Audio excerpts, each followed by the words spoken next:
जय हिंद। आप सभी का स्वागत है आपके अपने YouTube channel belong teaching centre में। तो आज हम लोग उपस्थित हैं अपने इस सप्ताह के रसायन विज्ञान के दूसरे क्लास में। Welcome to all guys in your second class of the week of chemistry. आइए हम अब बात करते हैं अपने तीसरे चैप्टर के बारे में। मेटल एंड नॉन मेटल हम लोग पढ़ रहे हैं, जिसमें हम लोगों ने कल पढ़ा था ऑर्सन ऑफ मेटल या रस्टिंग ऑफ मेटल, यानी रस्टिंग ऑफ मेटल के बारे में हम लोगों ने जाना। आज पढ़ेंगे, अगले टॉपिक की ओर चलते हैं और उसके बारे में जानते हैं कि किस प्रकार से हमारे धातुओं का कॉर्सन होता है, रस्टिंग होता है। तो हमारा आज का पहला टॉपिक जो है वो है जंग यानी रस्ट। जंग लगता कैसे है इसके बारे में पढ़ेंगे।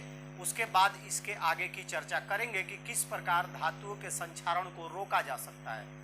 तो इन सारी बातों को आज के क्लास में हम लोग बात करने वाले हैं। तो जो भी इस चैनल को पहली बार देख रहे हैं, चैनल को सब्सक्राइब करेंगे तथा जो सब्सक्राइब कर चुके हो ज़्यादा से ज़्यादा शेयर करेंगे, साथ साथ वीडियो को लाइक भी करते जाएंगे।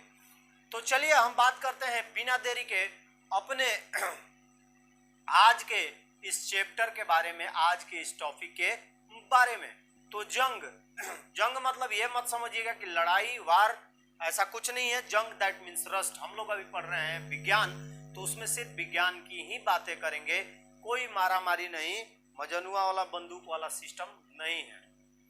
बहुत गाना चल रहा है, सब बहुत तुम लोग सुन रहे हो ना, तो वो बंदूक वाला जंग नहीं है, ये है रस्ट, जिसे जंग कहा जाता है। तो जंग होता क्या है?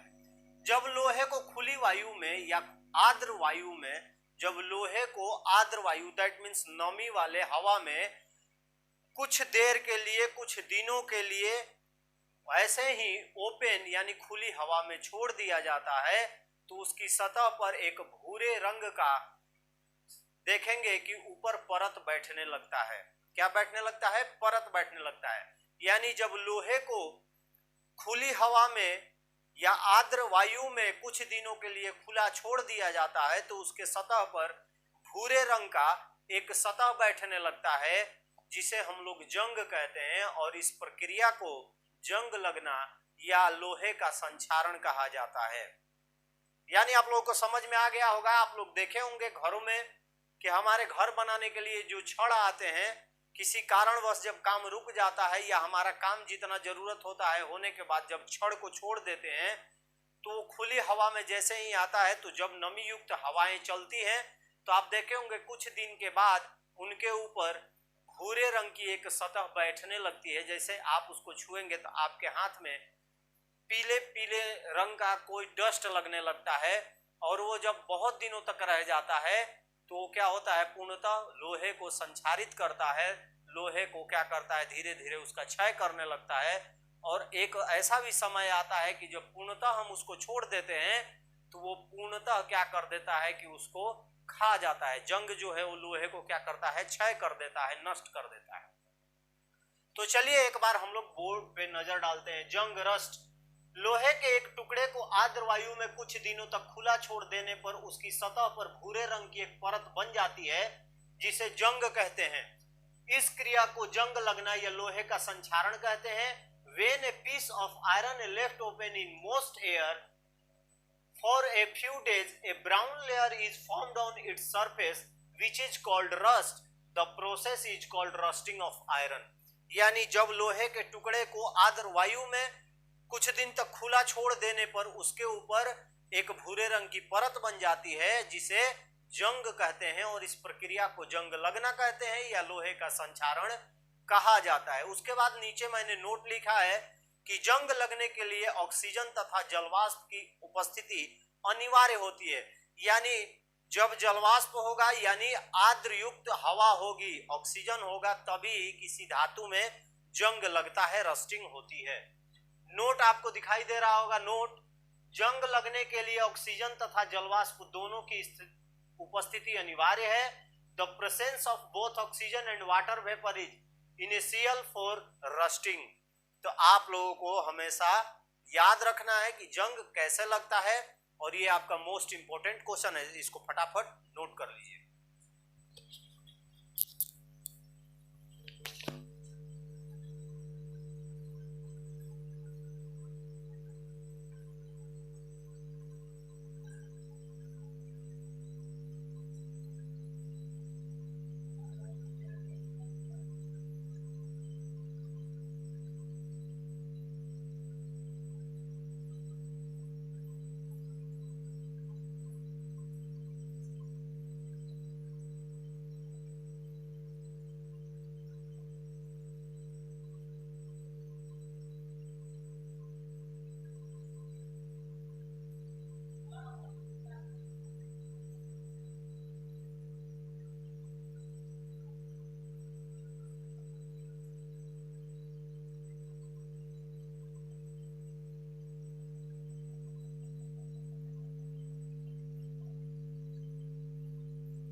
चलिए जब इस चैप्टर में आगे चलते हैं तो अब हम बात करते हैं। हमने तो पढ़ लिया कि धातु का संक्षारण कैसे होता है, यानी कॉर्सन ऑफ मेटल या धातु का क्षय कैसे होता है, किस प्रकार से आर्द्र वायु धातु की सतह पर अपना एक सतह बनाकर उसका क्षय करती है। साथ साथ हमने ये भी पढ़ लिया कि जंग किसे कहते हैं, जंग लगना होता क्या है और किस प्रकार से किसी धातु पर जंग लगता है।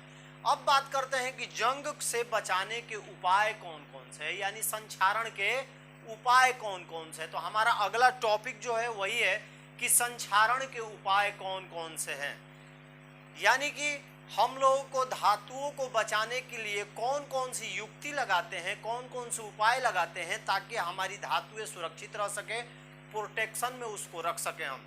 यानी आप लोगों का अगला जो पॉइंट है वो संक्षारण रोकने के उपाय, कॉर्सन प्रिवेंशन मेजर्स, यानी कौन कौन से उपाय करेंगे कि हमारी धातु के संक्षारण रुक जाते हैं।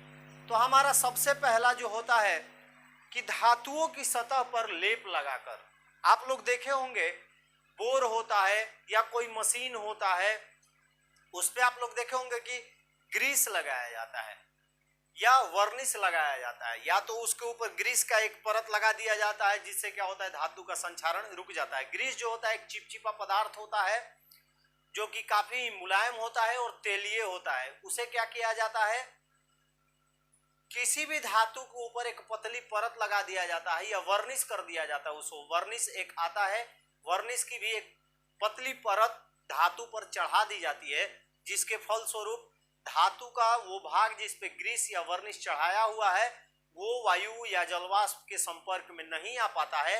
यही कारण है कि धातु का क्षय रुक जाता है, धातु का संक्षारण रुक जाता है। ये तो पहला उपाय हो गया।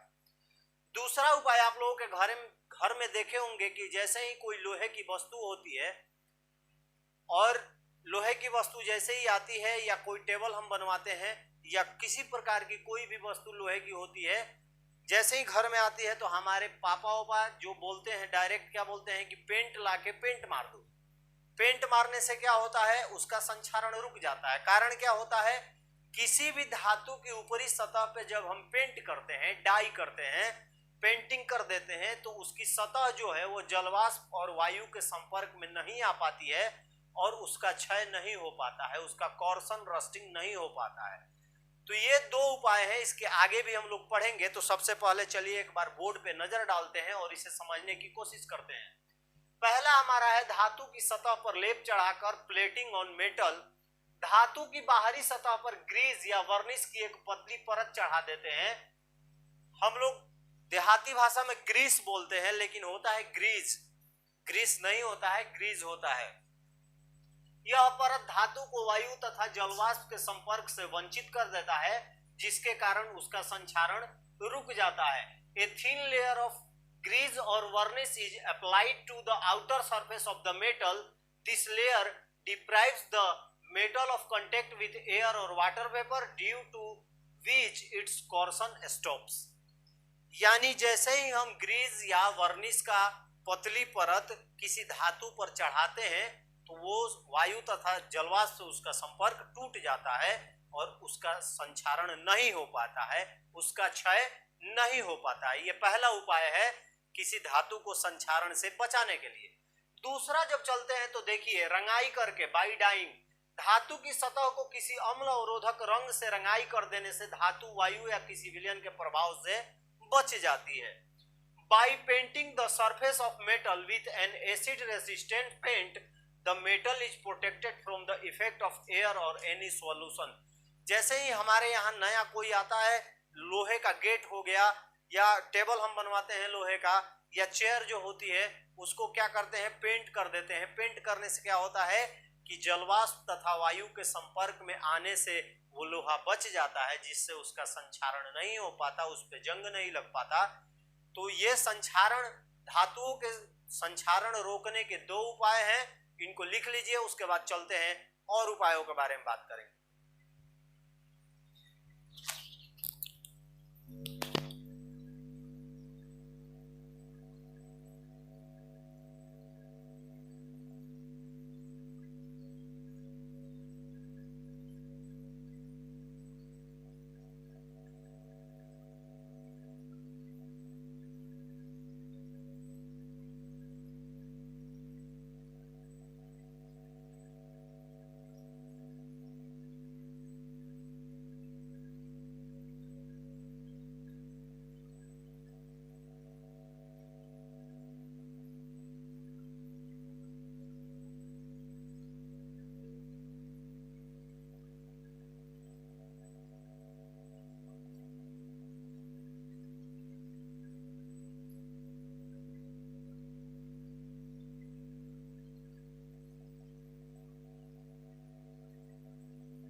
चलिए जब इसके आगे बढ़ते हैं कि धातुओं का संक्षारण के रोकने के उपाय कौन कौन से, तो इसमें हमने दो पढ़ा। पहला धातु की सतह पर लेप चढ़ाकर और दूसरा पढ़ा रंगाई करके। अब तीसरा जब पढ़ेंगे तो तीसरा जो हमारा होता है कि धातु स्वयं ही अपना रक्षा कवच बना लेती है, यानी धातु द्वारा स्वयं रक्षा कवच बना लेने, यानी मेटलाइजेशन।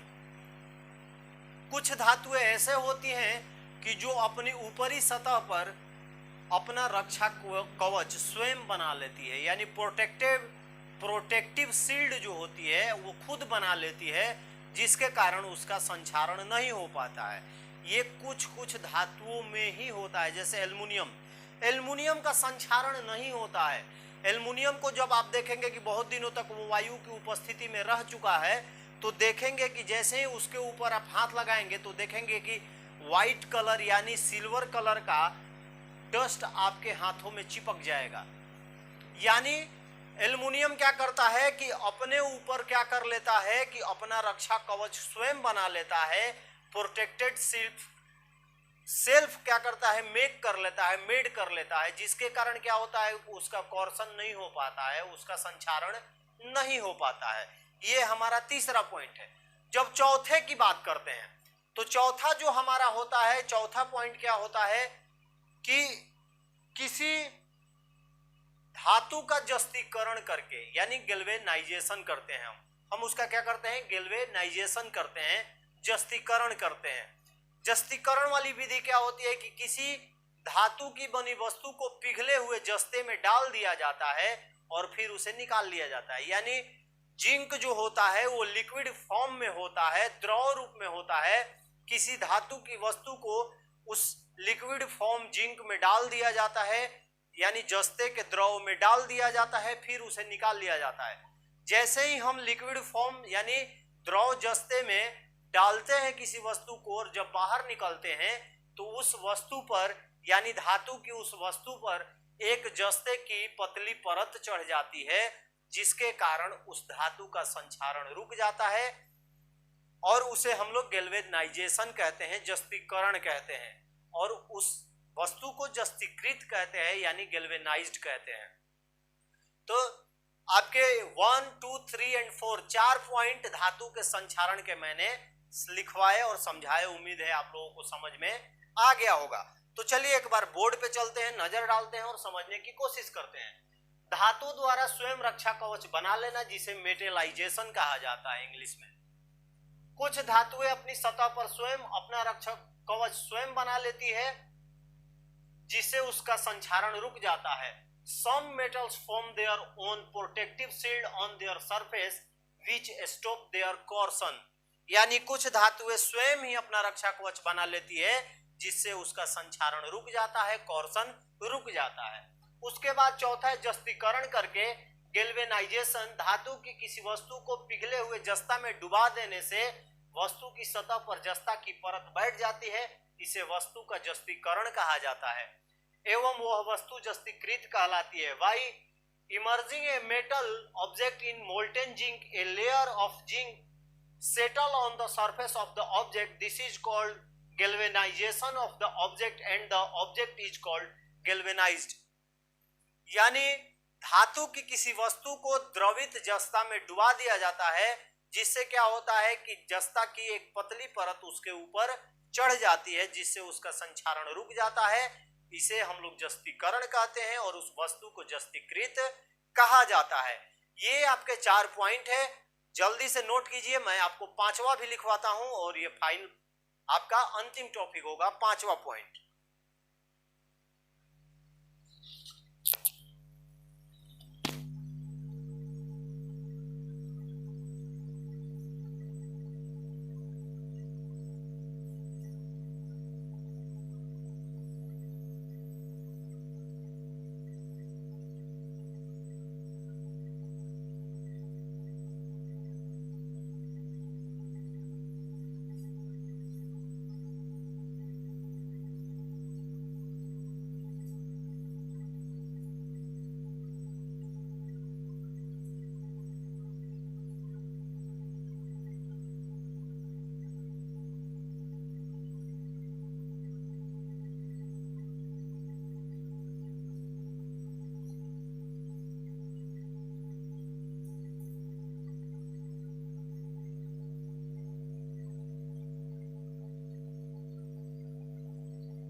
हम लोग अपने आखिरी पॉइंट की बात करते हैं या बात करेंगे, चर्चा करेंगे अंतिम बिंदु की, जिससे हम धातु के संक्षारण को रोक सकते हैं। तो हमारा जो अंतिम बिंदु है वो विद्युत लेपन द्वारा, दैट मीन्स बाई इलेक्ट्रोप्लेटिंग, यानी वैद्युत अपघटन की क्रिया द्वारा किसी एक धातु पर किसी अन्य धातु की परत को चढ़ाना विद्युत लेपन कहा जाता है। यानी वैद्युत अपघटन की अभिक्रिया आपने पढ़ा, जिसमें कैथोड और एनोड के बारे में मैंने चर्चा किया था। तो इलेक्ट्रोलाइसिस करके, वैद्युत अपघटन करके किसी अन्य धातु पर या एक धातु पर किसी अन्य धातु की दूसरी परत जब चढ़ा दिया जाता है, उसे ही विद्युत लेपन कहा जाता है। और इसके कारण क्या होता है कि हमारे जो धातु होते हैं उनका संक्षारण रुक जाता है, तथा किसी धातु पर टीन, क्रोमियम, कॉपर यानी तांबे का परत जब चढ़ाया जाता है तो इसे क्रोम लेपन कहा जाता है। तो ये हमारी पांचवी विधि है, बाई इलेक्ट्रोप्लेटिंग, यानी विद्युत लेपन द्वारा की ऐसी विधि है कि विद्युत अपघटन के फलस्वरूप किसी धातु पर किसी अन्य धातु की परत चढ़ाई जाती है, जिससे उसका संक्षारण रुक जाता है। तथा जब किसी धातु पर क्रोमियम, टीन, तांबा, निकेल आदि की परत चढ़ाई जाती है तो इसे क्रोम लेपन कहा जाता है। चलिए एक बार बोर्ड पे नजर डालते हैं। पांचवा है विद्युत लेपन द्वारा बाई इलेक्ट्रोप्लेटिंग, वैद्युत अपघटन क्रिया द्वारा किसी धातु पर किसी अन्य धातु का लेप चढ़ाना विद्युत लेपन कहलाता है। किसी धातु का संक्षारण रोकने के लिए उस धातु की सतह पर टीन, क्रोमियम, तांबा आदि की परत चढ़ाना क्रोम लेपन कहलाता है। The application of a coating of another metal on the surface of a metal by the process of electrolysis is called electroplating. Plating a layer of tin, chromium, copper etc. on the surface on the metal to prevent corrosion is called chrome plating. यानी वैद्युत अपघटन के द्वारा किसी एक धातु पर दूसरे अन्य धातु की परत चढ़ाने की क्रिया विद्युत लेपन कहलाती है। उम्मीद है आप लोगों को समझ में आ गया होगा। तो चलिए हम लोग मिलेंगे अपने अगले क्लास में, तब तक के लिए आप सभी को जय हिंद। अपना ख्याल रखिए, बड़ों का सम्मान कीजिए और इसको नोट कर लीजिए।